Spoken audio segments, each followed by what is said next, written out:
صدر علی وقار آج استوانی بادشاہوں میں پیش کردہ قرارداد وقت بے وفا ہے۔ اس قرارداد میں دو الفاظ قابل غور ہیں، وقت بے وفا۔ وقت زمانے کے مسلسل بڑھتے اور بدلتے رہنے کا نام ہے، بے وفا جو اپنا محبوب بدل دے۔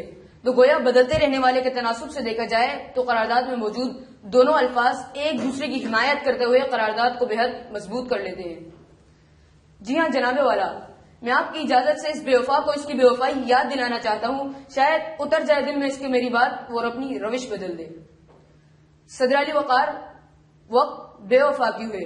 وہ وقت جو کسی کے لیے رکتا نہیں، وہ وقت جس کے بدلنے میں دیر نہیں لگتی، وہ وقت جو کسی کے لیے ٹھہرتا نہیں، وہ وقت جو ریاست کے تمام مولود بچوں کو قتل کروا کر اپنے آپ کو وقت کا سب سے بڑا حاکم سمجھتا ہے، وہی بے وفا وقت اسی فرعون کو خود اپنے ہی گھر میں پلنے والے بچے کے ہاتھ سے کو زمین میں دفن کروا دیتا ہے، تو مجھے یہ کہنا پڑتا ہے کہ وقت بے وفا ہے۔ جناب والا، وقت بے وفا کیسے ہے؟ وقت کے بارے میں کئی مقبول ترین روایت اٹھا کر دیکھ لیجئے۔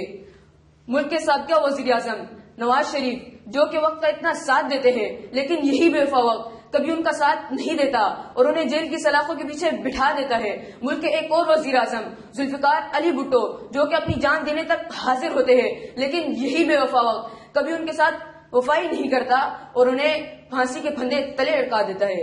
جی ہاں جناب والا، ڈاکٹر عافیہ صدیقی جو کہ وقت کا اتنا ساتھ دیتی ہے اور اپنے ملک کے لیے کیا سے کیا کچھ نہیں کرتی، لیکن یہی بے وفا وقت ان کی ساری خدمات کو فراموش کرتے ہوئے انہیں ظالم کے پنجوں میں جھگیڑ دیتا ہے، تو مجھے یہ کہنا پڑتا ہے کہ وقت بے وفا ہے۔